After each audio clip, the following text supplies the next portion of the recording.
ये काली पैंट और सफेद शर्ट भैया से निवेदन है कि वो नीचे उतर पार्टी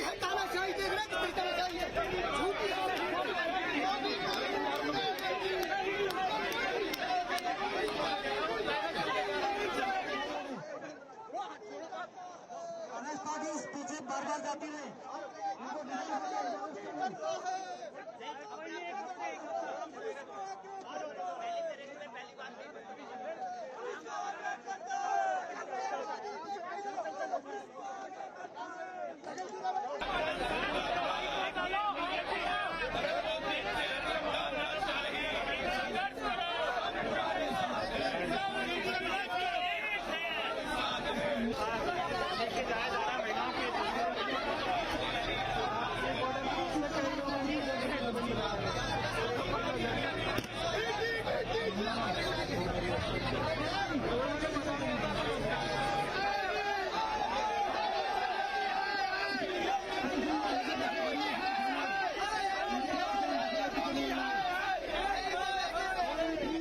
आज यहाँ पे कांग्रेस कार्यालय पर हम सब साथ मौजूद हैं क्योंकि जो नाइंसाफ़ी करी जा रही है सरकार की कांग्रेस पार्टी के खिलाफ, सोनिया जी के खिलाफ, राहुल जी के खिलाफ, तो इसको तो हम वेंडेटा पॉलिटिक्स ही कहते हैं। इतने सालों से एक इशू को आपने जला के रखा हुआ है।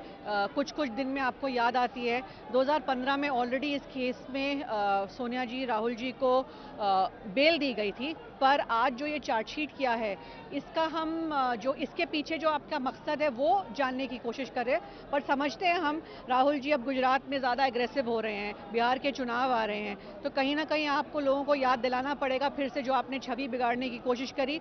और जिस तरह की धाराएं ईडी ने चार्जशीट पे लगाई है, मैं सिर्फ यही पूछना चाहूँगी कि आपने कहा प्रॉपर्टी को हड़पने की कोशिश करे, कोई भी प्रॉपर्टी, एक भी पैसा राहुल जी या सोनिया जी के पर्सनल नाम पे क्या ट्रांसफर हुआ है, इतना ही कहूंगी मैं, इससे ज्यादा नहीं कहूंगी। हमारे लोग आक्रोशित हैं, जनता आक्रोशित है, कांग्रेस का कार्यकर्ता आक्रोशित है।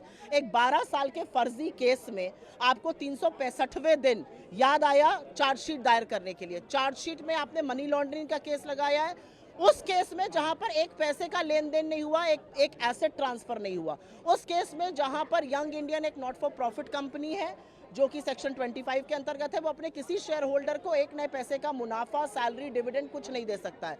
एक ऐसे केस में एजेएल जो नेशनल हेराल्ड छापता था उसके खिलाफ आप ये कर रहे हैं। असलियत ये है कि ये नरेंद्र मोदी जी की प्रतिशोध की राजनीति है, ये मोदी जी की घिनौनी राजनीति है और इसका सामना हम कोर्ट में करेंगे। लेकिन जो लोगों का आक्रोश है, जो जनता आक्रोश है, जो हमारे कार्यकर्ताओं का आक्रोश है, वो बिल्कुल आपको दिख रहा है, क्योंकि ये दिखाता है कि नरेंद्र मोदी जी डरते हैं, वो हमारे नेता से डरते हैं, वो उन मुद्दों से डरते हैं जो हम उठाते हैं, और वो कांग्रेस का जो संगठनात्मक ढांचा तैयार हो रहा है उससे भयभीत है, घबराए हुए हैं। गुजरात अधिवेशन से बिल्कुल, क्योंकि हमने उनके गढ़ में घुसकर उनको ललकारा है। और असलियत यह है कि गुजरात का एक बहुत सक्सेसफुल अधिवेशन हुआ, नरेंद्र मोदी जी के चूल्हे हिले हुए, उनको पता है कि यहाँ पर दिक्कत होने वाली है। बिल्कुल, आज भी गुजरात में। और राहुल गांधी जी वो शख्स हैं जो ना आपसे डरते हैं, ना आपसे धमकते हैं। आपने 50 घंटे ईडी से पूछताछ कराई, आप 500 घंटे और करा लीजिए। ये केस बोगस है, लेकिन राहुल गांधी जो मुद्दे उठा रहे हैं उसने आपकी कलई जरूर खोल दी है। अदालत में लड़ाई जिस एजेंसी के जरिए पहुंचाई गई है उसकी जो पूरी मंशा है वो सिर्फ और सिर्फ विपक्ष को प्रताड़ित करने की है। इधर गुजरात में अधिवेशन होता है, राहुल गांधी जी मोडासा पहुंचते हैं और इधर चार्जशीट दाखिल कर दी जाती है। आप क्रोनोलॉजी समझिए ना, भारतीय जनता पार्टी आने वाले बिहार के चुनाव से, गुजरात में कांग्रेस पार्टी की सक्रियता से, आने वाले असम के चुनाव की संभावित हार को देख करके और विपक्ष की सक्रियता को देख करके, 400 पार के नारे के बाद भी 240 पे अटक जाने के बाद भारतीय जनता पार्टी चाहती है कि विपक्ष को पूरी तरह से कुचल दिया जाए, उनके संसाधन तोड़ दिए जाएं, उनके नेताओं का मनोबल तोड़ दिया जाए। लेकिन भाजपा ये भूल जाती है कि ये गांधी परिवार है जिसने इस देश के लिए न जाने कितनी कुर्बानियां दी हैं। आप गांधी परिवार पे आरोप लगाते हैं, वो एक गांधी परिवार वो परिवार है जिसने अपनी निजी संपत्तियां इस देश के लिए दान कर दी हैं। आप उस पर इस तरह के आरोप लगाते हैं, ये बहुत शर्मनाक है और इसके खिलाफ पूरे देश में आज कांग्रेस पार्टी प्रदर्शन कर रही है। तथ्यों के आधार पर आप देखिए, उसमें कोई दम नहीं है। ये बिल्कुल पॉलिटिकली मोटिवेटेड केस है जिसको लंबे समय तक खींचा गया। हम लोगों को न्यायपालिका में पूरा भरोसा है, we will fight it out legally.